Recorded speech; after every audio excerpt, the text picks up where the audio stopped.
آج ہم ایک ایسی کتاب پر بات کرنے والے ہیں جس نے آپ کہہ لیں صارفیت یعنی کنزیومرزم کو سمجھنے کا انداز ہی بدل دیا۔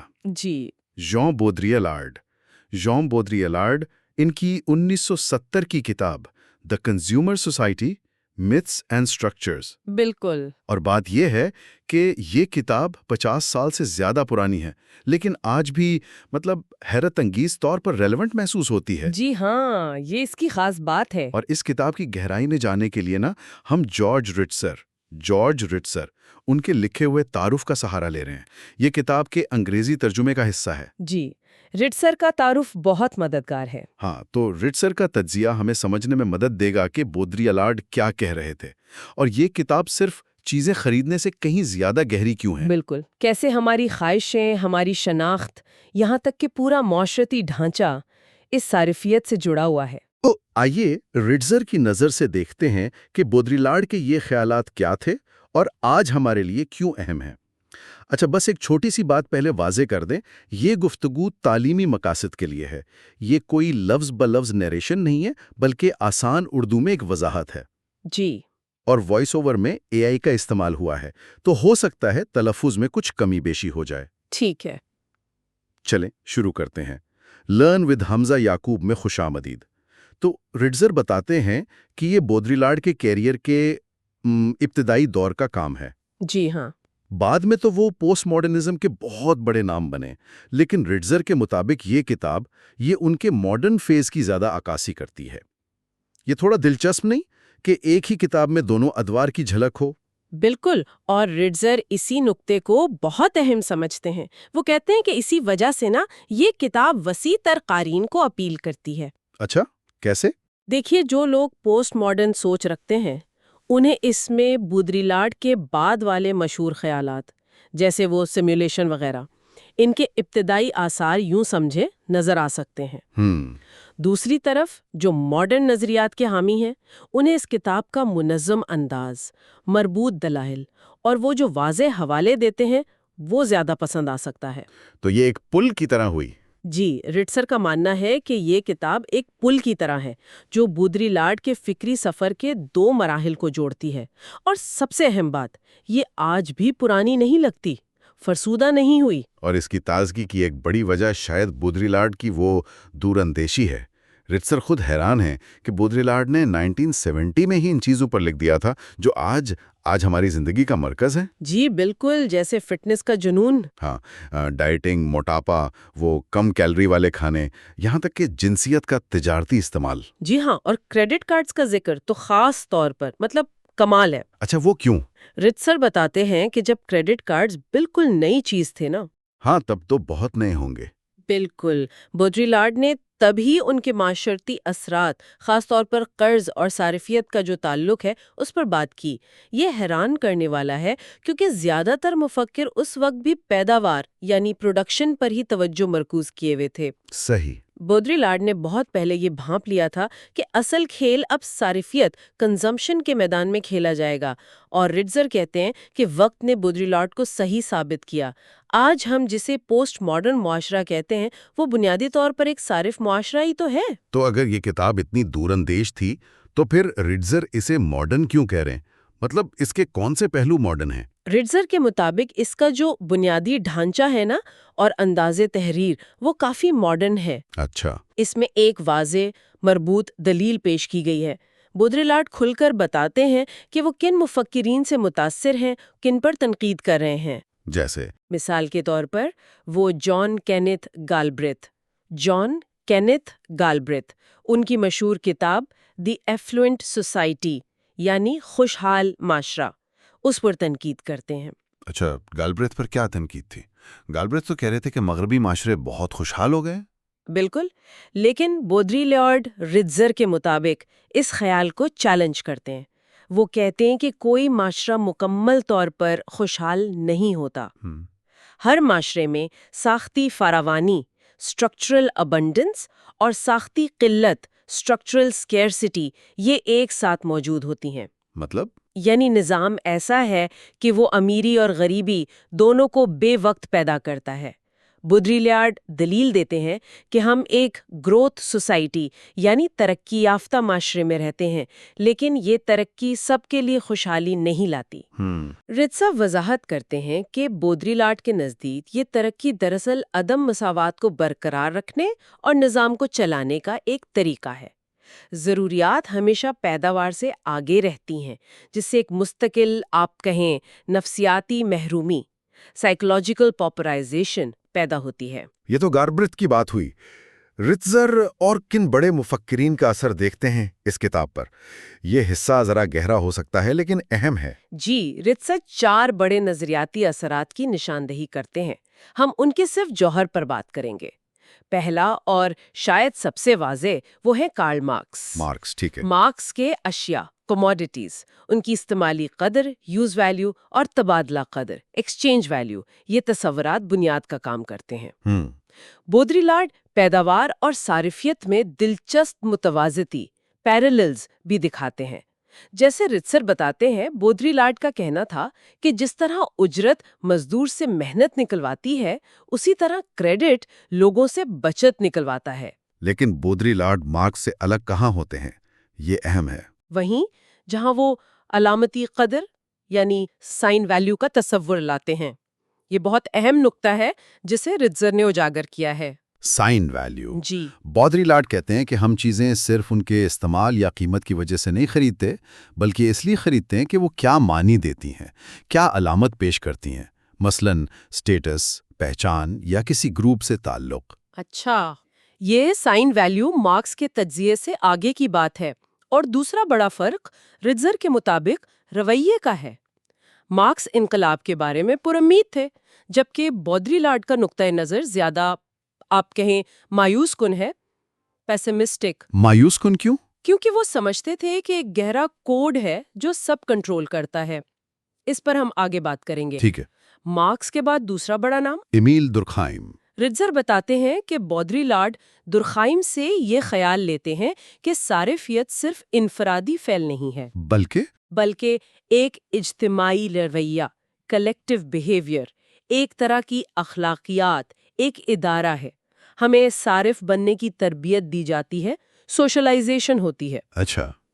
یہ معاشرے کو جوڑنے، سوشل انٹیگریشن، اور کنٹرول کرنے، سوشل کنٹرول، کا ایک ذریعہ ہے۔ رٹزر یہ بھی نشاندہی کرتے ہیں کہ بودریلاڈ فضول خرچی، ویسٹ جیسی چیزوں کے فنکشن کی بات کرتے ہیں، جو دورکھائم کے فنکشنلزم سے متاثر لگتا ہے۔ اور تیسرا نام تھیوسٹن ویبلن کا بھی ذکر تھا، وہ نمایاں خرچ والے، کانسپیکوس کنزمپشن۔ جی ہاں، ویبلن کے نمایاں صرف کا تصور بودریلاڈ استعمال کرتے ہیں۔ کتاب شروع ہی اشیاء کی شاندار نمود، فینٹاسٹک کانسپیکیوسنس سے ہوتی ہے۔ لیکن رٹزر واضح کرتے ہیں کہ بودریلاڈ ویبلن پر تنقید بھی کرتے ہیں۔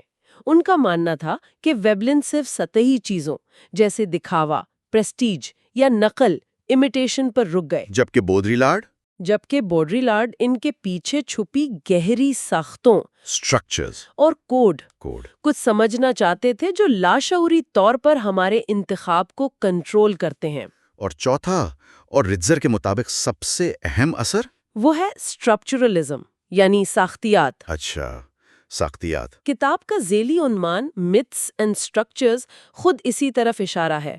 رٹزر کے مطابق بودریلاڈ صارفیت کو ایک زبان کی طرح دیکھتے ہیں۔ زبان کی طرح؟ جی، علامات، سائنس کا ایک نظام، ایک کوڈ۔ ہاں۔ ہم اصل میں چیزیں نہیں بلکہ علامات استعمال کرتے ہیں۔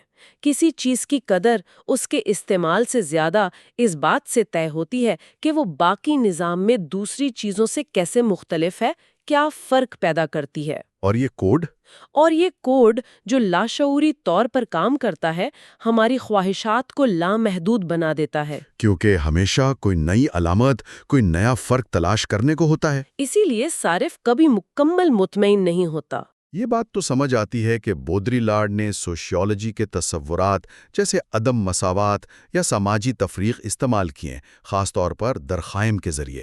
لیکن رٹزر یہ بھی کہتے ہیں کہ بودریلاڈ بعد میں سوشیولوجی پر تنقید کرنے لگے۔ اس تضاد کو رٹزر کیسے دیکھتے ہیں؟ جی رٹزر نشاندہی کرتے ہیں کہ اس کتاب میں بودری-لاڈ بظاہر ایک سوشیولوجسٹ کی طرح کام کر رہے ہیں، خاص طور پر جب وہ عدم مساوات یا سماجی طبقات کی بات کرتے ہیں، ہاں، لیکن ساتھ ہی وہ روایتی سوشیولوجی پر تنقید بھی کر رہے ہیں کس بات پر؟ کہ وہ صرف انفرادی محرکات اور رویوں پر توجہ دیتی ہے، جبکہ اصل چیز وہ گہری لاشعوری ساختیں یعنی کوڈ ہے جو ان رویوں کو جنم دیتا ہے۔ تو بودری-لاڈ کیا چاہتے تھے؟ رٹزر کے مطابق بودری-لاڈ ایک طرح کی سختیاتی سوشیولوجی، اسٹرکچرل سوشیولوجی کی طرف مائل نظر آتے ہیں، جو انفرادی عمل سے زیادہ سماجی منطق، سوشل لاجک کا مطالعہ کرے۔ رٹزر کا خیال ہے کہ یہاں بودری-لاڈ سوشیولوجی اور ساختیات کو تھوڑا آپ کہیں گڑمڑ کر رہے ہیں، کنفلیٹ کر رہے ہیں۔ اچھا، تو یہ تو ہوئے کتاب کے ماڈرن پہلو اور اس پر اثرات۔ جی اب آتے ہیں ان جھلکیوں پر جنہیں رٹزر بودری-لاڈ کے بعد کے پوسٹ ماڈرن دور کی تمہید سمجھتے ہیں۔ جی ان میں سب سے اہم کیا ہے؟ رٹزر کئی چیزوں کی نشاندہی کرتے ہیں۔ ایک بہت اہم تصور ہے علامتی تبادلہ یعنی سمبولک ایکسچینج کا۔ Symbolic exchange. جی بودری-لاڈ قدیم یا پریمیٹو معاشروں کو جدید معاشروں پر ایک لحاظ سے فوقیت دیتے نظر آتے ہیں۔ اچھا، کس لحاظ سے؟ رٹزر بتاتے ہیں کہ بودری-لاڈ مارشل سالنز جیسے ماہرین بشریات کا حوالہ دے کر کہتے ہیں کہ وہ معاشرے جو انسانی رشتوں اور علامتی لین دین پر مبنی تھے، حقیقی معنوں میں خوشحال تھے، بھلے ان کے پاس مادی اشیاء کم تھیں۔ جبکہ ہمارا معاشرہ؟ جبکہ ہمارا جدید معاشرہ جو اشیاء، فرق، ڈفرینسیشن اور مقابلے، کمپٹیشن پر مبنی ہے، مستقل قلت، اسکیرسٹی کا شکار رہتا ہے۔ یہ تو دلچسپ نکتہ ہے۔ اور کیا پوسٹ ماڈرن جھلکیاں رٹزر کو نظر آتی ہیں؟ دوسرا بڑا تصور سیمیولیشنز کا ہے، جس پر بودری-لاڈ بعد میں بہت مشہور ہوئے۔ اس کتاب میں اس کی ابتدائی شکل نظر آتی ہے۔ سیمیولیشنز یعنی نقل؟ جی نقلی چیزیں یا تجربات جو اصلی کی جگہ لے لیتے ہیں۔ رٹزر مثالیں دیتے ہیں جیسے باغات میں منظم فطرت، گرومڈ نیچر، یا کچ، وہ بیکار نقلی سجاوٹی چیزیں یا گیجٹس۔ بودری-لاڈ انہیں شیم آبجیکٹس کہتے ہیں، اصلی ہونے کا بھرم دیتے ہیں مگر ہوتے نقلی ہیں۔ میڈیا اس کو مزید بڑھاوا دیتا ہے۔ اور رشتے بھی؟ یہاں تک کہ انسانی رشتے بھی نقلی ہو سکتے ہیں، جیسے اشتہاروں میں دکھائی جانے والی گرم جوشی یا سروس انڈسٹری کی وہ مصنوعی مسکراہٹیں، ہیو اے نائس ڈے والی۔ ہاں، وہ تو ہے۔ رٹزر کے مطابق بودری-لاڈ انہیں علامتی تبادلے کے خاتمے کی نشانیاں سمجھتے تھے۔ اور جسم اور جنسیت کے بارے میں کیا خیالات تھے جنہیں رٹزر پوسٹ ماڈرن سمجھتے ہیں؟ جی بودری-لاڈ کا جسم پر فوکس بھی اہم ہے۔ وہ کہتے ہیں کہ جسم خود ایک شے، آبجیکٹ بن گیا ہے، جس پر سرمایہ کاری کی جاتی ہے، جسے خریدا بیچا جاتا ہے۔ وہ اسے سب سے خوبصورت شے کہتے ہیں، دا فائنسٹ آبجیکٹ۔ اچھا۔ لوگ خوبصورتی، فٹنس وغیرہ کے ذریعے جسم سے ایک طرح کی نجات، سیلویشن حاصل کرنا چاہتے ہیں۔ اور جنسیت؟ اور جنسیت کا تو ہر جگہ استعمال ہوتا ہے، چیزیں بیچنے کے لیے بھی، اور خود جنسیت بھی ایک شے بن گئی ہے۔ رٹزر بتاتے ہیں کہ بودری-لاڈ کے نزدیک یہ تجارتی شہوانیت، کمرشل ایروٹسزم، اصل گہری انسانی خواہش، جینوئن ڈیزائر کو دبانے اور کنٹرول کرنے کا ایک طریقہ ہے۔ کیوں؟ وہ کیوں دبانا چاہیں گے؟ کیونکہ حقیقی خواہش نظام کے لیے خطرناک ہو سکتی ہے۔ تو اتنی ساری باتیں ہیں صارفیت کے بارے میں۔ اگر رٹزر سے پوچھا جائے کہ بودری-لاڈ کے نزدیک صارفیت کا خلاصہ کیا ہے، تو وہ کیا ہوگا؟ کوئی ایک سادہ تعریف؟ رٹزر اس بات پر زور دیتے ہیں کہ بودری-لاڈ کے لیے صارفیت کوئی سادہ سی چیز نہیں ہے، جیسے صرف چیزیں خریدنا یا ان سے لطف اندوز ہونا۔ یہ اس سے کہیں زیادہ پیچیدہ اور گہری ہے۔ تو پھر کیا ہے؟ رٹزر کے خلاصے کے مطابق بودری-لاڈ صارفیت کو دیکھتے ہیں ایک جبری ساخت، کوورسو اسٹرکچر کے طور پر، علامات کے ایک کوڈڈ نظام، کوڈڈ سسٹم آف سائنس کے طور پر، ایک زبان، لینگویج کے طور پر، رابطے، کمیونیکیشن کے ایک ذریعے کے طور پر، اقدار کے نظام، سسٹم آف ویلیوز کے طور پر، اور ایک سماجی منطق، سوشل لاجک کے طور پر۔ یعنی بہت کچھ ہے۔ جی ہم اشیاء نہیں بلکہ علامات، رشتے، ثقافت، یہاں تک کہ خود صارفیت کو استعمال کرتے ہیں، جیسے اشتہارات دیکھنا بھی صارفیت کا حصہ ہے۔ یہ ایک ایسا نظام ہے جو ہمیں مسلسل فرق تلاش کرنے پر مجبور کرتا ہے اور کبھی مکمل طور پر مطمئن نہیں ہونے دیتا۔ رٹسر ایک اور بہت دلچسپ نقطے کی طرف توجہ دلاتے ہیں، ایک ایسا تصور جو بودریلاڈ کے کام میں موجود تو ہے، لیکن بودریلاڈ نے خود اس پر زیادہ زور نہیں دیا۔ صارفیت کے ذرائع یعنی مینز آف کنزمپشن، رٹسر کو یہ اتنا اہم کیوں لگتا ہے؟ یہ تصور مارکس کے پیداوار کے ذرائع مینز آف پروڈکشن یعنی فیکٹریوں، مشینری وغیرہ اس کے متوازی ہے۔ اچھا، صرفیت کے ذرائع وہ مادی جگہوں، سیٹنگز یا نظام ہیں جو صرفیت کو ممکن بناتے ہیں اور اسے فروغ دیتے ہیں۔ مثالیں؟ بودریلاڈ نے خود کچھ مثالیں دیں، جیسے فرانسیسی ڈرگ سٹورز، شاپنگ سینٹرز، اسکی ریزورٹس، کلب میڈ اور کریڈٹ کارڈز۔ اور رٹسر کیا شامل کرتے ہیں؟ رٹسر اس فہرست میں جدید مثالیں شامل کرتے ہیں: shopping malls, theme parks, fast food restaurants, home shopping networks, یہاں تک کہ آن لائن سائبر مالز۔ تو یہ صرف جگہ ہی نہیں ہے بلکہ یہ خود بھی ہمیں استعمال کرنے پر مجبور کرتی ہیں۔ بالکل، رٹسر کا نقطہ یہی ہے، یہ صرف وہ جگہیں نہیں جہاں ہم علامات استعمال کرتے ہیں، بلکہ یہ خود ایسی ساختیں ہیں جو ہمیں مزید صارفیت کی طرف دھکیلتی ہیں۔ انہیں کیا کہا؟ وہ انہیں شاندار پنجرے کہتے ہیں، فینٹاسٹک کیجز، ایسی جگہیں جو باوقت حقیقت کی مجبوریوں، کنسٹرینٹ اور خوابوں کی دنیا، فینٹیسی کو یکجا کرتی ہیں۔ رٹسر سمجھتے ہیں کہ یہ تصور بہت اہم ہے، لیکن شاید بودریلاڈ نے اس پر اس لیے زیادہ توجہ نہیں دی کیونکہ ان کی دلچسپی زیادہ تر غیر مادی چیزوں، علامات، کوڈ، ثقافت میں تھی۔ تو مجموعی طور پر ان تمام نکات اور باریکیوں کو سامنے رکھتے ہوئے رٹزر کا اس کتاب کے بارے میں حتمی فیصلہ کیا ہے؟ کیا وہ اسے کامیاب کام سمجھتے ہیں؟ رٹسر اس کتاب کو سماجی نظریے، سوشل تھیوری میں ایک غیر معمولی اور لازوال شراکت قرار دیتے ہیں۔ اچھا، وہ اس کی کئی خوبیاں گنواتے ہیں۔ یہ وقت اور جگہ سے بالاتر، ٹائم لیس اینڈ یونیورسل محسوس ہوتی ہے۔ اس نے نظریاتی توجہ پیداوار سے صارفیت کی طرف منتقل کرنے میں اہم کردار ادا کیا۔ یہ ایک بڑے مفکر کو فکری تبدیلی کے دوران دکھاتی ہے، اور اس میں آج بھی بہت سے قیمتی تصورات موجود ہیں، خاص طور پہ ذرائع صارفیت کا تصور، جس پر رٹزر زور دیتے ہیں۔ لیکن کیا رٹزر کچھ خامیاں بھی دیکھتے ہیں؟ کوئی تنقید؟ جی ہاں، وہ تنقیدی جائزہ بھی پیش کرتے ہیں۔ وہ چند مسائل کی نشاندہی کرتے ہیں۔ پہلا، مختلف اور بعض اوقات متضاد نظریات، مارکسزم، درخائم، ویبلن، سختیات، سوشالوجی، ان سب کا ایک آپ کہیں بے جوڑ امتزاج ہے، انکمفرٹیبل مکس۔ دوسرا، مادی پہلوؤں جیسے ذرائع صارفیت اور غیر مادی پہلوؤں جیسے کوڈ، علامات، ان کے درمیان تعلق پوری طرح واضح نہیں کیا گیا۔ ٹھیک ہے۔ تیسرا، کہیں کہیں پیداوار پرستی، پروڈکٹیوزم کا اثر باقی نظر آتا ہے، جہاں وہ پیداوار اور صارفیت میں غیر ضروری متوازیت قائم کرتے ہیں۔ چوتھا، کچھ پوسٹ ماڈرن تصورات جیسے سیمولیشن یا علامتی تبادلہ ابھی اپنی ابتدائی غیر واضح شکل میں ہیں۔ اور کوئی بڑی تنقید؟ رٹزر یہ بھی کہتے ہیں کہ پوسٹ ماڈرن نقطہ نظر سے اس کتاب پر گرینڈ نیریٹو بنانے کا الزام لگ سکتا ہے۔ گرینڈ نیریٹو مطلب؟ یعنی قدیم معاشرے کو ایک مثالی دور اور جدید صارف معاشرے کو مکمل زوال کے طور پر پیش کرنا۔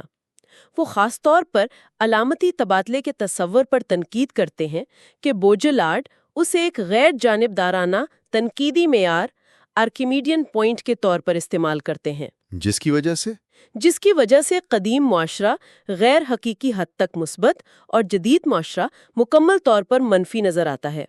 لیکن ان خامیوں کے باوجود رٹزر کا حتمی نتیجہ یہی ہے کہ یہ ایک بڑے مفکر کا ایک انتہائی اہم، فکر انگیز اور قابل قدر کام ہے۔ تو خلاصہ یہ ہوا کہ ژان بودریالڈ کی کتاب دی کنزیومر سوسائٹی جارج رٹزر کی تشریح کی روشنی میں ہمیں یہ سکھاتی ہے کہ صارفیت محض اشیاء کا حصول نہیں ہے۔ جی بالکل نہیں۔ یہ علامات، معنی اور سماجی ساختوں کا ایک پیچیدہ جال ہے جو ہماری حقیقت، ہماری شناخت اور ہمارے تعلقات کو اس طرح تشکیل دیتا ہے جس کا ہمیں اکثر شعور بھی نہیں ہوتا ہے۔ یہ ایک ایسا نظام ہے جو ہمیں آپ کہیں اپنی لپیٹ میں لیے ہوئے۔ اور اس پوری گفتگو سے ایک سوال ذہن میں ابھرتا ہے جو ہمیں ان ذرائع سے آگے سوچنے پر مجبور کرتا ہے۔ وہ کیا؟ بودریلارڈ نے 1970 میں جس کوڈ کی بات کی تھی وہ لاشعوری اصول جو ہمارے انتخاب اور خواہشات کو کنٹرول کرتے تھے، آج کی اس انتہائی ڈیجیٹل الگورتھم پر مبنی سوشل میڈیا سے چلنے والی صارف دنیا میں وہ کوڈ کس طرح تبدیل ہو چکا ہوگا؟ یہ تو سوچنے کی بات ہے۔ کیا اس نے پہلے سے زیادہ لطیف یا شاید پہلے سے زیادہ طاقتور نئی شکلیں اختیار کر لی ہیں؟ یہ ایک ایسا سوال ہے جس پر غور کرنا آج پہلے سے کہیں زیادہ ضروری ہو گیا ہے۔ خوش آمدید۔ آج ہم ژان بودریلار کی بہت اہم کتاب دی کنزیومر سوسائٹی کے بالکل شروع کے حصے پر بات کر رہے ہیں۔ جی، یعنی اس کا پہلا حصہ اور اس کے پہلے 3 ابواب۔ بالکل، اور کوشش یہ سمجھنے کی ہے کہ بودریلار کے نزدیک یہ جو ہمارے ارد گرد چیزیں ہیں ان کا استعمال یعنی کنزمپشن اور معاشی ترقی یا گروتھ، یہ سب مل کر ہماری آج کی زندگی کو کیسے بنا رہے ہیں۔ ہاں، یہ ایک بہت گہرا تجزیہ ہے جو وہ پیش کرتے ہیں۔ تو پہلا باب ہے چیزوں کی رسمی پوجا یا the formal liturgy of the object. Baudrillard شروع ہی یہاں سے کرتے ہیں کہ بھئی ہم چیزوں میں گھرے ہوئے ہیں، ضرورت سے کہیں زیادہ۔ جی بالکل، اور یہ صرف تعداد کی بات نہیں ہے، وہ کہتے ہیں ان چیزوں کی ایک عجیب سی نمائش ہے، ایک فینٹاسٹک کنسپیکوسنس۔ نمائش مطلب یہ کہ وہ صرف موجود نہیں ہے، وہ خود کو دکھاتی ہیں، نمایاں ہیں۔ بودریلار تو کہتے ہیں کہ شاید ہم انسانوں سے زیادہ وقت اب چیزوں کے ساتھ گزارتے ہیں۔ یہ اشیاء کا زمانہ ہے، آبجیکٹ ٹائم، چیزوں کے درمیان رہ کر ان کے حساب سے فنکشنل ہوتے جا رہے ہیں، ان کے مطابق ڈھل رہے ہیں۔ اور وہ مارکس کا حوالہ بھی اہم تھا۔ جی، لنڈن کی دکانوں والا کہ وہاں چین کے برتن تھے، امریکہ کے ریوالور، دنیا جہاں کی چیزیں تھیں، لیکن ان پر صرف قیمت کا سفید لیبل لگا تھا، پاؤنڈ، پینس، ڈالر۔ وہ لیبل ان چیزوں کی اصل کہانی، ان کی تاریخ، ان کو بنانے والے کی محنت سب چھپا دیتا تھا۔ وہ بس ایک نشانی یا سائن بن گئیں کہ میں خریدنے کے لیے دستیاب ہوں۔ تو چیز کا ہونا اتنا اہم نہیں جتنا اس کی پیشکش، اس کا ڈسپلے ہے، جیسے دکانوں میں چیزوں کے اونچے اونچے ڈھیر لگا دینا۔ بالکل، پائلنگ ہائی، اسے لگتا ہے کہ ہر چیز بے تحاشا ہے، کثرت ہے، ابنڈنس ہے۔ گویا وہ پرانی کہانیوں والی دودھ اور شہد کی سرزمین۔ ہاں، لانڈ آف کوکین۔ یہ زیادتی، یہ ایکسیس خود ایک پیغام بن جاتا ہے کہ دیکھو ہم کتنے خوشحال معاشرے میں ہیں۔ اور صرف ڈھیر نہیں، چیزوں کو پیکیجز میں، کلیکشنز میں بھی تو رکھتے ہیں، ایک ہی برانڈ کی سب چیزیں یا کچن کا سارا سامان ایک ساتھ۔ جی ہاں، washing machine, fridge, dish washer, یہ ایک سیٹ بن گیا۔ آپ ایک اکیلی چیز نہیں خریدتے، آپ ایک تصور خریدتے ہیں۔ ایک لائف سٹائل؟ بالکل، ایک طرز زندگی، دکان کی کھڑکی، ایک برانڈ، یہ سب مل کر ایک مربوط کہانی سناتے ہیں۔ یہ ہماری خریدنے کی خواہش کو ایک خاص رخ دیتے ہیں۔ جیسے وہ ڈرگ سٹور کا تصور آپ نے بتایا تھا، جہاں کتابوں سے لے کر خوشبوؤں تک سب کچھ ایک ہی ثقافتی ماحول میں ملتا ہے۔ جی، وہاں آپ صرف چیزیں نہیں خرید رہے ہوتے، آپ ایک تجربے سے گزر رہے ہوتے ہیں۔ یا پھر پارلی 2 شاپنگ سینٹر کی مثال۔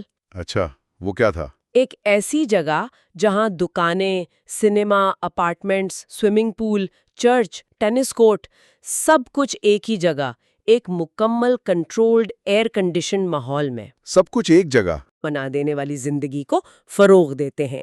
تو یہ تو پھر ایک طرح کی مکمل کنڈیشننگ ہوئی، سب کچھ ایک جیسا، ہموار۔ جی، ہوموجینیشن۔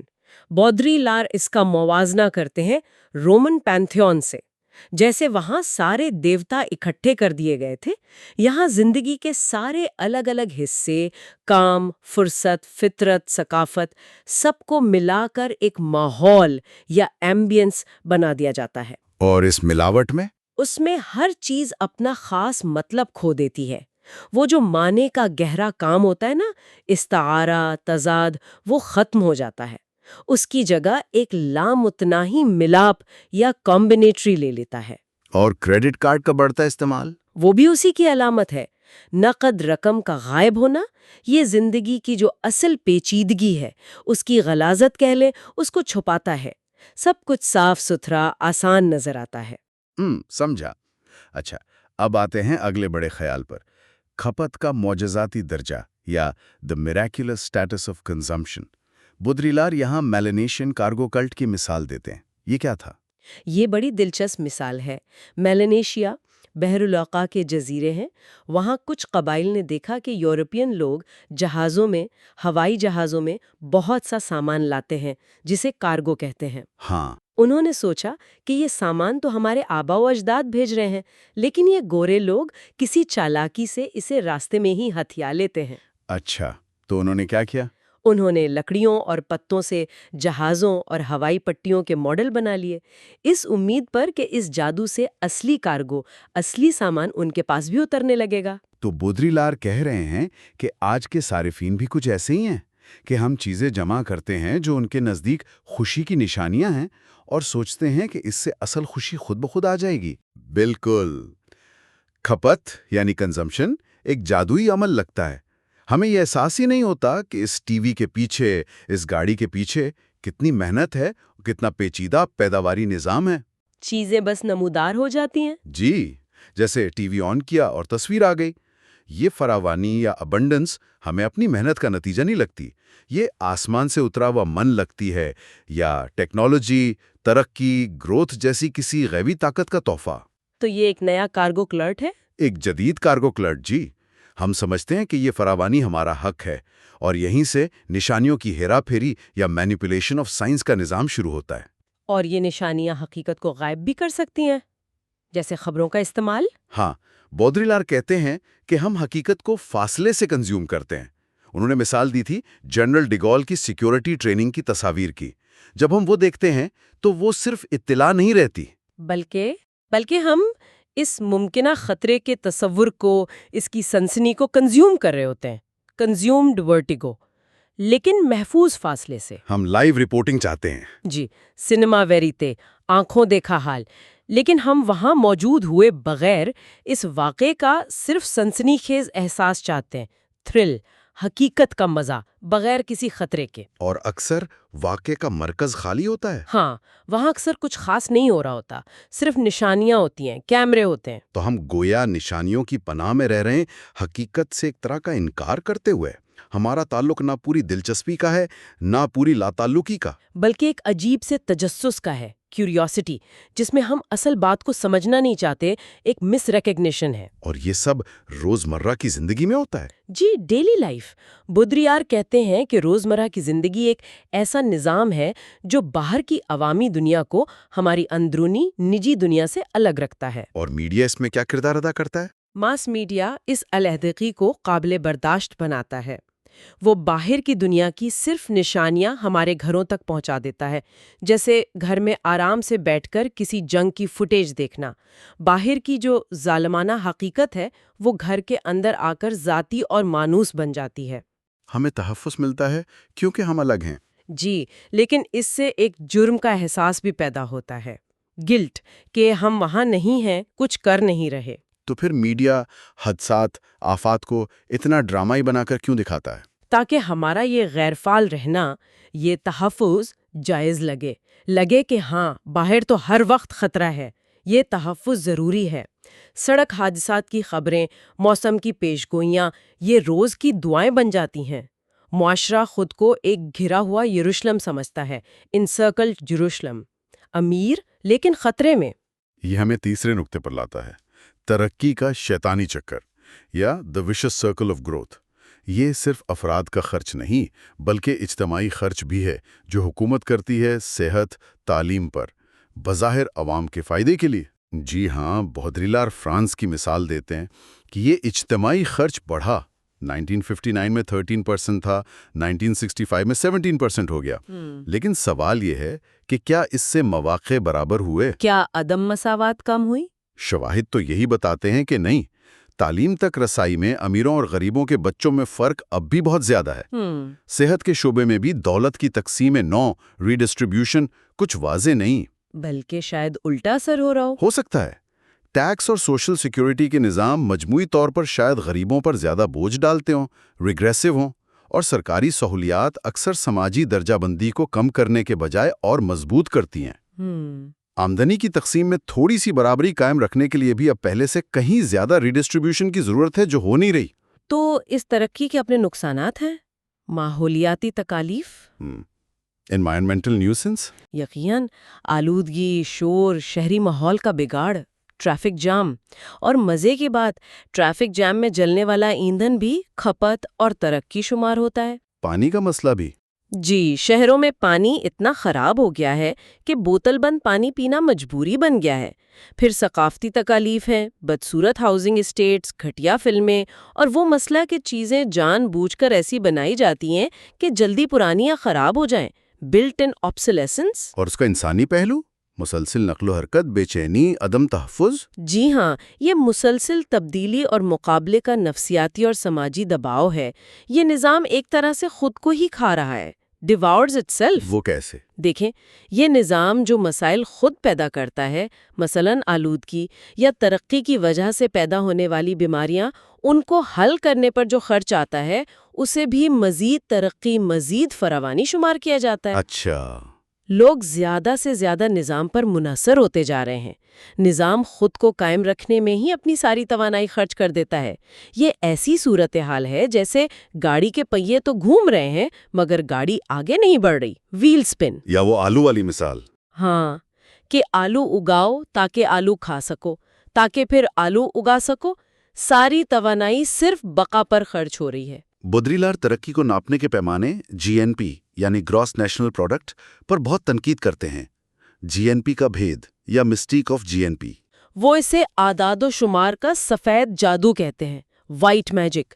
قومی کھاتے یا نیشنل اکاؤنٹس کچھ چیزیں گنتے ہیں، کچھ نہیں، جیسے گھروں میں ہونے والی بغیر اجرت کی محنت، ان پیڈ لیبر، شمار نہیں ہوتی۔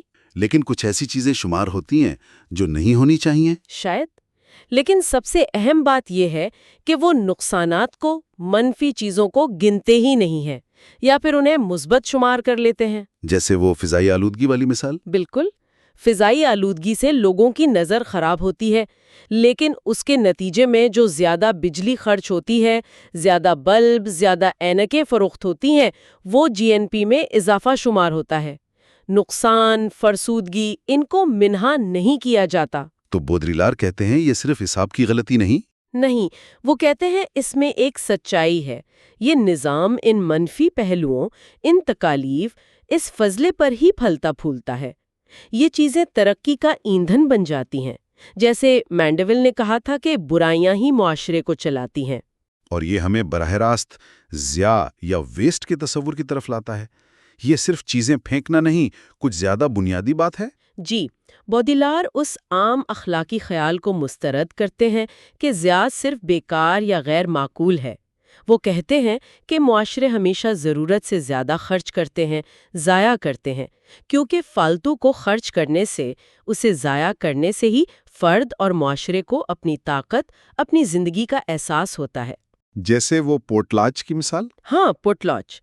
کچھ قبائل میں مقابلے بازی میں قیمتی اشیاء کو تباہ کیا جاتا تھا، اور اسی مسابقتی تباہی سے سماجی رتبہ بنتا تھا۔ تاریخ میں بھی دیکھیں، اشرافیہ طبقے نے ہمیشہ فضول خرچی سے ہی اپنی برتری قائم کی ہے۔ تو صرف افادیت یا یوٹیلیٹی ہی سب کچھ نہیں، ضیاع کا ایک مثبت کام بھی ہے۔ بودری-لار ایک اعلیٰ سماجی فعالیت یا ہائر سوشل فنکشنالٹی کی بات کرتے ہیں۔ ضیاع قدر پیدا کرتا ہے، معنی پیدا کرتا ہے، فرق پیدا کرتا ہے۔ کھپت صرف استعمال نہیں رہتی، وہ کنزمپشن بن جاتی ہے، یعنی پیداواری ضیاع۔ غیر ضروری چیز ضروری سے پہلے آتی ہے۔ جی، وہ نیچشے کا حوالہ دیتے ہیں کہ جاندار اپنی طاقت خرچ کرنا چاہتا ہے، صرف بچانا نہیں۔ قدر ہمیشہ ضرورت سے آگے ہوتی ہے، کچھ زیادہ، سم تھنگ مور۔ جیسے سوویت یونین میں لوگوں کا ڈھانچہ تھا۔ وہ چھوٹا سا دیہی مکان۔ ہاں، وہ سرکاری فلیٹ کی طرح ضروری نہیں تھا، لیکن وہ ذاتی تھا، علامتی تھا، وہ کچھ زیادہ تھا۔ تو فراوانی کے لیے صرف کافی ہونا کافی نہیں، بلکہ بہت زیادہ ہونا ضروری ہے، اور ضیاع اسی بہتات کی نشانی ہے۔ بالکل، اسی لیے ضیاع کو کم کرنے کی کوشش ایک وہم ہے۔ نظام اسی سے چلتا ہے۔ گیجٹس کو دیکھیں، کہاں افادیت ختم ہوتی ہے اور فضول خرچی شروع۔ فوجی اخراجات، منصوبہ بند فرسودگی، پلانڈ آبسیلنس، اشتہارات۔ اشتہارات کیسے؟ وہ چیز کی اصل قدر کو کم کر کے فیشن کی، نئے پن کی قدر کو بڑھا دیتے ہیں۔ یہ اب پرانا علامتی پوٹلاچ نہیں رہا، بلکہ ایک افسردہ دفتری نقل بن گیا ہے، گلومی بیوروکریٹک کیریکیچر۔ ضیاء اب ایک روزمرہ کی ذمہ داری ہے جو پورے معاشی عمل میں ضم ہے۔ گاڑی اس کی ایک بڑی مثال ہے۔ جی ہاں، اس کی استعمال کی قدر شاید کم ہو، لیکن وقار زیادہ ہے، اس پر سرمایہ کاری بہت ہوتی ہے۔ اور پھر حادثہ، ایکسیڈنٹ، جس میں دھات، مشینری اور انسانی جانوں کی شاندار اجتماعی قربانی ہوتی ہے، یہ تباہی کے ذریعے فراوانی کو ثابت کرتی ہے۔ تو بودریلار کہہ رہے ہیں کہ تباہی پیداوار کا بنیادی متبادل ہے اور کھپت صرف درمیانی چیز۔ جی، پرتشدد نقصان میں قدر زیادہ شدت سے محسوس ہوتی ہے، تباہی میں ہی اشیاء واقعی اضافی یا زائد ہوتی ہیں۔ وہ کہتے ہیں کہ یہ بعد صنعتی معاشرے کا ایک اہم کام بننے والا ہے، چاہے وہ علامتی ہو جیسے آرٹ میں، یا منظم جیسے ادارہ جاتی تباہی۔ تو اگر ہم ان پہلے 3 ابواب کا خلاصہ کریں، بودریلار ایک ایسی تصویر پیش کرتے ہیں جہاں جدید زندگی صرف چیزیں رکھنے کے بارے میں نہیں، بلکہ اشیاء کی زیادتی سے گھرا ہونا ہے، جو نشانات کے طور پر کام کرتی ہیں، ہماری شناخت بناتی ہیں۔ اور کھپت ایک تقریباً مذہبی جادوئی حیثیت اختیار کر لیتی ہے، جو تکمیل کا وعدہ کرتی ہے لیکن ہمیں ترقی سے چلنے والی لامتناہی خواہش کے چکر میں پھنسا دیتی ہے۔ یہ ترقی خود مسائل پیدا کرتی ہے، عدم مساوات، تکالیف، ضیاع، جو متضاد طور پر مزید ترقی کو ہوا دیتے ہیں۔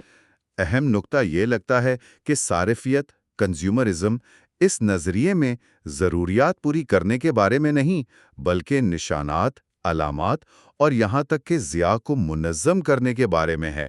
ایک ایسے نظام میں جو مسلسل خود کو دوبارہ پیدا کرتا ہے، اکثر ایک چھپی ہوئی قیمت پر۔ اور ایک آخری سوال اور کرنے کے لیے چھوڑ جاتے ہیں، اگر خپت اور یہاں تک کہ ضیاء بھی معاشرے کے کام کرنے اور معنی پیدا کرنے کے طریقے میں اتنے گہرے طور پر پیوست ہیں، تو زندگی گزارنے کا ایک مختلف طریقہ تصور کرنے یا بنانے کے لیے واقعی کیا درکار ہو سکتا ہے؟ جدید معاشرہ ہمیں ایک بہتر زندگی اور خوشی کا جو نقشہ دکھاتا ہے، وہ آخر ہے کیا؟ کیا یہ بس نئی نئی چیزیں خریدتے رہنا ہے؟ آج ہم ژان بوڈریارڈ کی مشہور کتاب دی کنزیومر سوسائٹی کے دوسرے حصے یعنی ابواب 4 سے 6 کا تفصیلی جائزہ لے رہے ہیں۔ پچھلی بار ہم نے دیکھا تھا کہ چیزیں کیسے ہمارے ارد گرد چھا گئی ہیں۔ اب ہم یہ سمجھنے کی کوشش کریں گے کہ ہم چیزیں استعمال کیوں کرتے ہیں، اس کے پیچھے کیا سماجی منطق چھپی ہے۔ جی ہاں، اور بوڈریارڈ یہاں ایک آپ کہہ لیں بنیادی نقطہ اٹھاتے ہیں کہ چیزوں کا استعمال، جسے وہ صرف یعنی کنزمپشن کہتے ہیں، یہ کبھی بھی صرف ایک ذاتی فعل نہیں ہوتا۔ اچھا، جی، یہ ہمیشہ ایک سماجی عمل ہے، سوشل ایکٹ ہے۔ جو چیزیں ہم چنتے ہیں، خریدتے ہیں، استعمال کرتے ہیں، وہ ہمارے بارے میں بہت کچھ بتاتی ہے، ہماری سماجی حیثیت، ہماری ثقافت، ہمارے تعلقات، سب کچھ۔ تو اس حصے میں ہم بوڈریارڈ کے 3 اہم خیالات پر بات کریں گے۔ پہلا، باب 4 میں استعمال کی سماجی منطق یعنی سوشل لاجک آف کنزمپشن، یہ معاشرے سے کیسے جڑا ہے؟ جیسے فیشن کے ذریعے اپنی پہچان بتانا۔ بالکل۔ پھر باب 5 میں وہ استعمال کے نظریے تھیوری آف کنزمپشن کی طرف جاتے ہیں۔ وہاں وہ بتاتے ہیں کہ استعمال ایک زبان کی طرح ہے، ایک علامتوں کا نظام، سسٹم آف سائنس، جہاں چیزیں الفاظ کی طرح سماجی پیغام دیتی ہیں۔ صحیح۔ اور آخر میں باب 6 میں وہ شخصیت سازی یعنی پرسنلائزیشن اور معمولی ترین فرق یعنی اسمالسٹ مارجنل ڈفرنس پر بات کرتے ہیں کہ کیسے ہمیں لگتا ہے کہ ہم منفرد انتخاب کر رہے ہیں جبکہ ہم ایک ہی نظام کا حصہ ہوتے ہیں۔ بالکل۔ آئیے ان خیالات کو ایک ایک کر کے دیکھتے ہیں کہ بوڈریارڈ انہیں کیسے کھولتے ہیں۔ تو باب 4، استعمال کی سماجی منطق۔ بوڈریارڈ شروعات ایک دلچسپ مشاہدے سے کرتے ہیں۔ وہ کہتے ہیں کہ جدید معاشروں میں خوشی، ہیپینس کا تصور برابری، ایکوالٹی کے تصور سے جڑ گیا ہے۔ جی، لیکن چونکہ حقیقی سماجی اور معاشی برابری وہ تو حاصل کرنا بہت مشکل ہے، تقریباً ناممکن۔ ہاں تو معاشرہ ہمیں ایک دوسری قسم کی برابری دیتا ہے، چیزوں کے سامنے برابری۔ چیزوں کے سامنے برابری مطلب؟ مطلب یہ کہ سب کو ٹی وی، گاڑی یا نئے گیجٹس خریدنے کا حق یا موقع مل جاتا ہے۔ اسے بوڈریارڈ سماجی حیثیت کی جمہوریت، ڈیموکریسی آف سوشل سٹینڈنگ کہتے ہیں۔ اچھا، لیکن یہ خوشی اندرونی نہیں ہوتی، یہ ایسی ہونی چاہیے جسے دکھایا جا سکے، جسے ناپا جا سکے، میجربل ہو، یعنی اشیاء اور علامتوں، آبجیکٹس اینڈ سائنس کے ذریعے۔ اچھا، تو یہ دکھاوے کی خوشی ہے اور یہیں وہ ضروریات نیڈز کے تصور پر سوال اٹھاتے ہیں؟ جی بالکل، بوڈریارڈ کے مطابق ضروریات کا تصور ایک طرح سے سماجی عدم مساوات، سوشل انیکوالٹی کو چھپاتا ہے۔ کیسے چھپاتا ہے؟ یوں کہ یہ کہا جاتا ہے کہ بنیادی ضروریات یعنی چیزوں کی استعمالی قدر، یوز ویلیو، جیسے روٹی، کپڑا، مکان، ان کے لحاظ سے سب برابر ہیں، لیکن یہ بات اصل فرق کو، اصل عدم مساوات کو نظر انداز کر دیتی ہے۔ اور پھر خوشحال معاشرے، ایفلوئنٹ سوسائٹی کا تصور آتا ہے؟ کیا واقعی زیادہ چیزوں کا مطلب زیادہ خوشحالی اور برابری ہے؟ بوڈریارڈ کہتے ہیں کہ یہ ایک افسانہ ہے، ایک متھ ہے۔ ہو سکتا ہے اعداد و شمار بتائیں کہ لوگوں کے پاس اوسطاً زیادہ چیزیں ہیں، لیکن اصل مسئلہ ساختی بگاڑ، اسٹرکچرل ڈسٹورشن اور نسبتی عدم مساوات، ریلیٹو انیکوالٹی کا ہے۔ نسبتی عدم مساوات یعنی امیر اور غریب طبقوں یا امیر اور غریب ممالک کے درمیان فرق شاید بڑھ رہا ہو، کم نہ ہو رہا ہو۔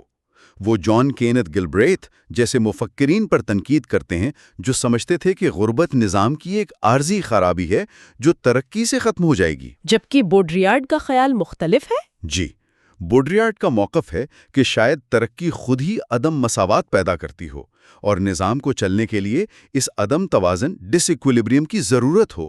غربت کوئی اتفاقی مسئلہ نہیں، بلکہ شاید نظام کا ہی ایک حصہ ہو۔ یہ تو کافی مایوس کن تصویر ہے۔ اسی منطق میں وہ نئی علیحدگیوں، نیو سیگریگیشنز کی بات بھی کرتے ہیں۔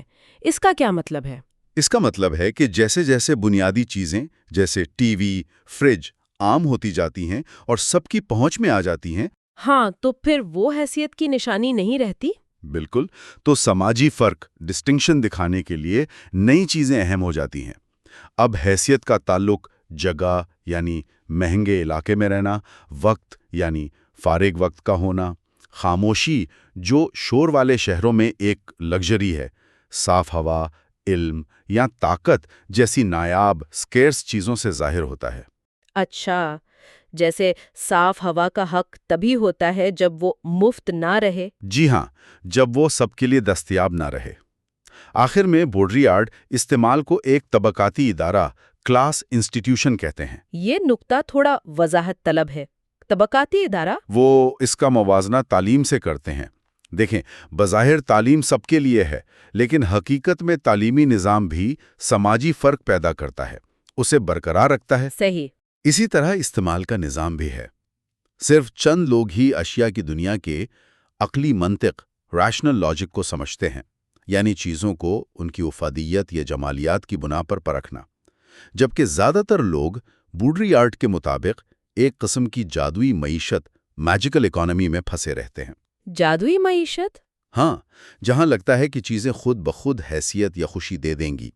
یہ امام سے نجات، سیلویشن بائی ورکس کی طرح ہے، یعنی چیزیں خرید کر اپنی قدر بڑھانے کی کوشش کرنا۔ جیسے محنت سے جنت کمانا؟ کچھ ایسا ہی، لیکن یہ فضل سے نجات، سیلویشن بائی گریس کا مقابلہ نہیں کر سکتی، جو بغیر محنت کے پیدائشی حیثیت یا ثقافتی سرمایہ، کلچرل کیپٹل سے ملتی ہے۔ تو باب 4 کا خلاصہ یہ ہوا کہ استعمال صرف ذاتی پسند نہیں، بلکہ یہ سماجی حیثیت، طاقت اور فرق کو قائم رکھنے کا ایک پیچیدہ نظام ہے۔ اب باب 5 کی طرف چلتے ہیں، استعمال کے نظریے کی طرف، towards a theory of consumption. یہاں بوڈریارڈ کیا دلیل پیش کرتے ہیں؟ یہاں وہ ضروریات، نیڈز کے روایتی تصور سے مزید آگے جاتے ہیں۔ وہ کہتے ہیں کہ ہمیں معاشی انسان، ہومو اکنومکس کے پرانے خیال کو چھوڑنا ہوگا، یعنی وہ انسان جو ہمیشہ اپنی ضرورت پوری کرنے کے لیے سوچ سمجھ کر ریشنل فیصلے کرتا ہے۔ ان کے خیال میں حقیقت اتنی سادہ نہیں؟ جی نہیں، حقیقت اس سے کہیں زیادہ پیچیدہ ہے۔ وہ گلبریتھ کی نظر ثانی شدہ ترتیب، ریوائزڈ سیکوینس کا بھی ذکر کرتے ہیں۔ ہاں، جہاں کمپنیاں پہلے چیزیں بناتی ہیں اور پھر اشتہارات، ایڈورٹائزنگ کے ذریعے ان کی ضرورت پیدا کرتی ہیں۔ جی ہاں، لیکن بوڈریارڈ اس سے بھی آگے جاتے ہیں۔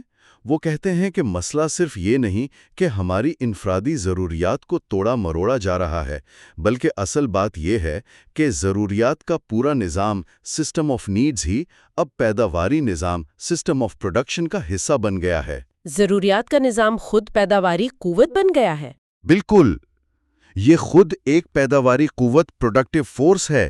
جیسے 19ویں صدی میں مزدور کی محنت لیبر پاور کو صنعتی نظام نے اپنے اندر سمو لیا تھا، ویسے ہی 20ویں صدی میں صارف کنزیومر کی خواہشات اور ضروریات کو نظام نے اپنے قابو میں کر لیا ہے۔ یہ تو بہت گہری بات ہے۔ کیا اسی لیے وہ کہتے ہیں کہ آج کے دور میں بھی پیورٹن اخلاقیات یعنی محنت، سنجیدگی، فرض شناسی زندہ ہے، حالانکہ ہم خوشحالی کے دور میں ہیں؟ بالکل، بوڈریارڈ کا کہنا ہے کہ استعمال اب صرف لطف اندوزی انجوائمنٹ نہیں رہا، یہ ایک ذمہ داری، ایک ڈیوٹی، ایک طرح کی محنت بن گیا ہے۔ محنت کیسے؟ ہمیں خوش رہنے، مزے کرنے اور لطف اٹھانے پر مجبور کیا جاتا ہے، جسے وہ فن موریلٹی یا انفورسڈ انجوائمنٹ کہتے ہیں۔ چھٹیاں منانا، شاپنگ کرنا، پارٹی کرنا، یہ سب اب سماجی فرائض بن گئے ہیں، آپ کو یہ کرنا چاہیے۔ اچھا، اور یہاں وہ استعمال کو ابلاغ، کمیونیکیشن کا ذریعہ بھی قرار دیتے ہیں، ایک زبان کی طرح؟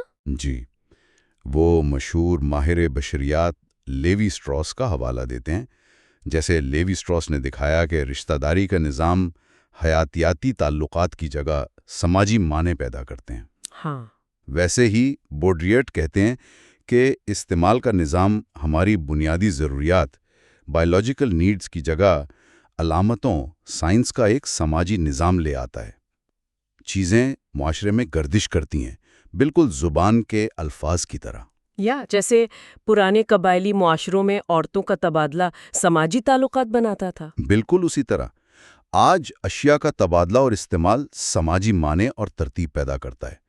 اس لحاظ سے استعمال ایک زبان ہے۔ تو اس زبان میں چیزوں کا مطلب ان کی اصل افادیت یوز ویلیو سے زیادہ اہم ہو جاتا ہے، یعنی وہ کیا پیغام، میسج دیتی ہیں۔ بالکل، ان کی علامتی قدر، سائن ویلیوز زیادہ اہم ہے۔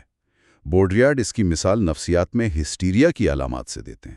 ہسٹیریا؟ جی، جہاں ایک جسمانی علامت کی جگہ دوسری لے سکتی ہے، مگر اصل نفسیاتی مسئلہ وہیں رہتا ہے۔ اسی طرح استعمال میں ایک چیز کی جگہ دوسری لے سکتی ہے، لیکن بنیادی خواہش یا سماجی فرق دکھانے کی ضرورت باقی رہتی ہے۔ اور اس کی وجہ کیا ہے؟ وہ کہتے ہیں کہ اس کی دو وجوہات ہیں۔ ایک ہماری اندرونی خواہش، ڈیزائر، جو ہمیشہ کسی کمی، لیک پر مبنی ہوتی ہے، اور دوسری سماجی منطق، سوشل لاجک، جو فرق، ڈفرنس پیدا کرنے پر زور دیتی ہے۔ ہم چیزوں کے ذریعے دوسروں سے مختلف نظر آنا چاہتے ہیں۔ کریڈٹ کے بارے میں ان کا کیا خیال ہے؟ کیا یہ صرف خریداری آسان بناتا ہے؟ بوڈریارڈ کے نزدیک کریڈٹ اس سے کہیں زیادہ ہے۔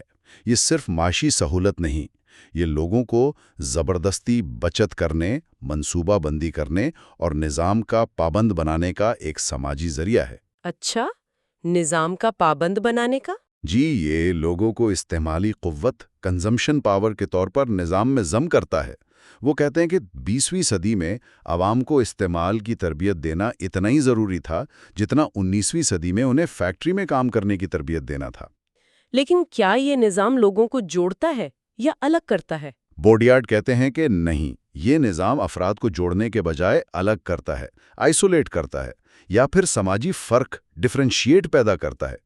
چیزیں ہمیں انفرادی تسکین تو دیتی ہیں، لیکن اجتماعی یکجہتی، سولیڈیرٹی پیدا نہیں کرتی۔ اچھا، اسی لیے استعمال کرنے والے کنزیومرز غیر منظم رہتے ہیں، ان میں کوئی مشترکہ طاقت پیدا نہیں ہوتی، بالکل ویسے جیسے صنعتی انقلاب کے شروع میں مزدور بکھرے ہوئے تھے۔ تو باب 5 کا لب لباب یہ ہے کہ استعمال ایک زبان کی طرح کام کرتا ہے جو ضروریات کو پیدا کرتا اور منظم کرتا ہے، اور ہمیں ایک صارف کے طور پر نظام کا حصہ بناتا ہے، لیکن ہمیں آپس میں جوڑتا نہیں۔ اب چلتے ہیں باب 6 کی طرف، شخصیت سازی یا معمولی ترین فرق، پرسنلائزیشن اور the smallest marginal difference SMD۔ یہاں لگتا ہے بات انفرادیت انڈیویجوالٹی کی ہو رہی ہے۔ ہاں، بظاہر تو یہی لگتا ہے۔ یہ بات اسی خیال پر ہے کہ ہم کیسے خود بننے کی کوشش کرتے ہیں، جیسے مرسیڈیز بینز کی گاڑی کو اپنی مرضی کے مطابق کسٹمائز کروانا، یا بالوں کے رنگ ہیئر ٹنٹ کے اشتہار کا نعرہ کہ اب میں پہلے سے زیادہ خود ہوں۔ لیکن آپ نے کہا بظاہر، بوڈریارڈ کیا کہتے ہیں؟ بوڈریارڈ کہتے ہیں کہ یہ ایک دھوکہ ہے، ایک پیراڈاکس ہے۔ دھوکا؟ کیسے؟ ہم تو اپنی پسند کی چیزیں چن رہے ہوتے ہیں نا، اپنی شخصیت کے مطابق۔ بوڈریارڈ اسے شخصیت سازی، پرسنلائزیشن کہتے ہیں، لیکن ان کے نزدیک یہ اصل میں فرقوں کی صنعتی پیداوار ہے، انڈسٹریل پروڈکشن آف ڈفرنسز۔ فرقوں کی صنعتی پیداوار؟ مطلب یہ کہ جو حقیقی فرق تھے، جو لوگوں کو واقعی منفرد بناتے تھے، جیسے ان کی اپنی بنائی ہوئی چیزیں یا خاندانی روایات، وہ ختم ہو رہے ہیں۔ ان کی جگہ اب صنعتی طور پر تیار کردہ، کوڈڈ اور درجہ بندی والے ہائرارکیکل فرق لے رہے ہیں۔ اچھا۔ یہ فرق آپ کو واقعی منفرد نہیں بناتے، بلکہ یہ صرف یہ ظاہر کرتے ہیں کہ آپ کسی خاص ماڈل یا فیشن کے پیٹرن سے کتنی مطابقت رکھتے ہیں۔ فرق پیدا کرنے کا مطلب ہی کسی نہ کسی کوڈ یا ماڈل کی پیروی کرنا بن گیا ہے۔ یہ معمولی ترین فرق، اسمالسٹ مارجنل ڈفرنس، SMD کا تصور ہے؟ یعنی بہت چھوٹے چھوٹے فرق، جیسے سگریٹ کا برانڈ یا فون کا نیا ماڈل؟ جی ہاں، کینٹ سگریٹ پینا جو کامیاب لوگوں کی نشانی ہے، یا کسی مشہور شخصیت جیسا کچن بنوانا، یہ سب اپنی سماجی حیثیت، سٹیٹس دکھانے کے لطیف طریقے ہیں۔ یہ فرق خود ایک نظام کا، ایک ہائرارکی کا حصہ ہیں۔ تو پھر وہ جو امیر لوگ سادگی دکھاتے ہیں، جسے انکنسپیکیوس کنزمپشن کہتے ہیں؟ ہاں، یعنی جان بوجھ کر سادگی دکھانا، جیسے کوئی ارب پتی پرانی گاڑی چلائے۔ بوڈریارڈ کہتے ہیں کہ یہ بھی دراصل اپنی برتری اور فرق کو زیادہ ہوشیاری سے، زیادہ لطیف انداز میں ظاہر کرنے کا طریقہ ہے۔ یہ برابری نہیں، بلکہ تفریحی فرق کو برقرار رکھنے کا ایک نیا انداز ہے۔ تو فرق اور مطابقت، کنفارمٹی، اصل میں ایک ہی سکے کے دو رخ ہیں؟ بوڈریارڈ یہی کہتے ہیں۔ مطابقت کا مطلب یہ نہیں کہ سب ایک جیسے ہو جائیں، بلکہ اس کا مطلب ہے ایک ہی کوڈ کا حصہ بننا، ایسی علامتیں استعمال کرنا جو آپ کے گروپ کو دوسرے گروپ سے الگ کریں۔ یہی مشترکہ کوڈ گروپ کے لوگوں کو آپس میں جوڑتا بھی ہے اور دوسروں سے الگ بھی کرتا ہے۔ اچھا۔ استعمال اسی طرح ابلاغ اور تبادلے کا نظام بن جاتا ہے، جو ان کوڈڈ فرقوں پر چلتا ہے۔ اس نظام کا نظریاتی، آئیڈیولوجیکل کام کیا ہے پھر؟ اس کا ایک بہت اہم کام سماجی تضاد، سوشل کانٹرڈکشنز، جیسے امیر اور غریب کا بنیادی تضاد کو فرق، ڈفرنس میں بدل دینا ہے۔ تضاد کو فرق میں بدل دینا؟ جی، جب اصل تضاد کی جگہ صرف سطحی فرق رہ جائیں تو سماجی تبدیلی یا انقلاب کا امکان کم ہو جاتا ہے۔ بس فیشن کے انقلابات آتے رہتے ہیں جو نظام کے لیے بالکل بے ضرر ہوتے ہیں۔ آخر میں بوڈریارڈ مردانہ اور زنانہ ماڈلز کی بات کرتے ہیں، میسکولن اور فیمنن ماڈلز۔ یہ کیا ہے؟ یہ وہ ماڈل ہیں جو ہمیں اشتہارات اور میڈیا میں دکھائے جاتے ہیں۔ مردانہ ماڈل عام طور پر انتخاب، چوائس، معیار پسندی اور مسابقتی ورچو پر زور دیتا ہے۔ مرد کو فیصلہ کرنے والا، پرکھنے والا دکھایا جاتا ہے۔ اور زنانہ ماڈل؟ دوسری طرف زنانہ ماڈل خود پرستی، نارسسزم، اپنی آرائش اور خود لذتی، سیلف انڈلجنس پر زور دیتا ہے۔ اسے بوڈریارڈ وائکیریس ویلیو یعنی باواسطہ قدر کہتے ہیں۔ یعنی عورتیں خود کو سنوارتی ہیں تاکہ مردانہ دنیا میں ایک پرکشش شے، آبجیکٹ کے طور پر قبول کی جائیں۔ لیکن یہ تو صرف کردار ہے نا، مطلب سٹیریوٹائپ، اصل مردوں اور عورتوں کی بات تو نہیں ہو رہی۔ بالکل، یہ حقیقی مردوں عورتوں کی عکاسی نہیں، بلکہ یہ نظام کی فرق پیدا کرنے والی منطق، ڈفرینشل لاجک کی پیداوار ہیں۔ دلچسپ بات یہ ہے کہ بوڈریارڈ کہتے ہیں کہ آج کل یہ زنانہ ماڈل، یعنی خود کو شے بنا کر پیش کرنا، آرائش پر زور دینا، لطف اندوزی کو اہمیت دینا، یہ پورے استعمال کے میدان پر حاوی ہو رہا ہے۔ پورے میدان پر؟ مردوں پر بھی؟ جی، تمام صارفین، کنزیومرز، چاہے مرد ہوں یا عورت، کسی نہ کسی طرح اسی باواسطہ ویکیریس حیثیت میں دھکیل دیے گئے ہیں۔